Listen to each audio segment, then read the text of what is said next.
Alright, everyone, welcome to the X5 software tutorial. Before we dive into how to use the X5 software, there's some setup we need to cover first. Downloading, installing, software configuration, and learning how to connect to our ECU interface. First up, to use the X5 software, you'll need to download it from the official website. Open your web browser and head to the EngineJump website at x5.com. Once you're there, find Service and Support in the navigation bar. Then scroll down until you see X5 main program install. Click to download it. Simple as that. Let's run through the download and installation process together. Open your browser and type in at x5.com. Click on Service and Support and scroll down. You're looking for X5 main program install. Right here, go ahead and click to download. If your browser gives you a security warning, just click Keep on the download prompt. Wait for the download a moment. Once it's downloaded, open the installer. Click OK. Then select I accept the agreement. And keep clicking Next afterwards. Wait for the program to install.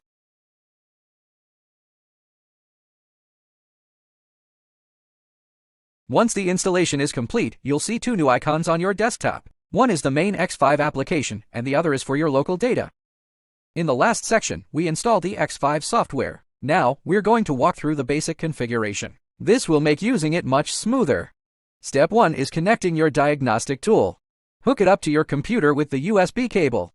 Then, launch the X5 software. This icon right here means you're connected and good to go.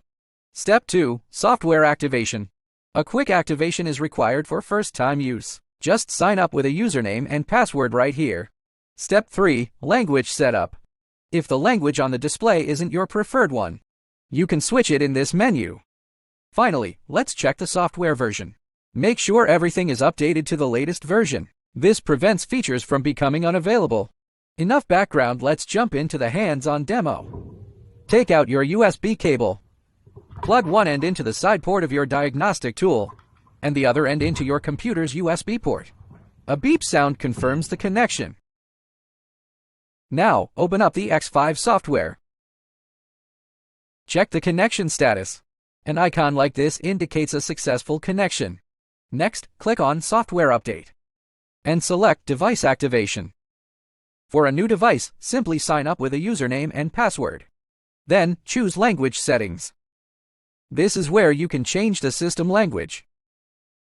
Finally, head back to Software Update. Compare your current version against the latest one available. If they don't match, a single click will trigger the automatic download of the latest version. Let's try it now. Go ahead and click. Wait for the installation to complete.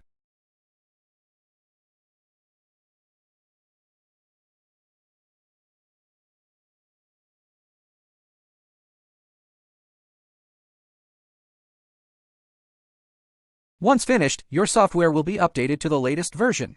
If you encounter any issues during use, checking here first to ensure you're on the latest version is a good step. In the last lesson, we completed the basic setup for the X5 software. There's just one final step left: connecting the ECU to your diagnostic tool. Then you'll be all set to officially use the full features of the X5 software. The connection process itself is straightforward. But when you're actually doing it, caution is key. This avoids misconnection, which could damage both your tool and the ECU. Step 1. First, connect your diagnostic tool to the ECU. You can use a breakout box or a multi-interface programming cable for a quicker, easier setup. Step 2. Then connect your tool to your computer via the USB port. Step 3. Since we're doing a bench diagnosis off the vehicle, we need to simulate the vehicle's power supply. Plug in the adapter and connect to your bench power supply.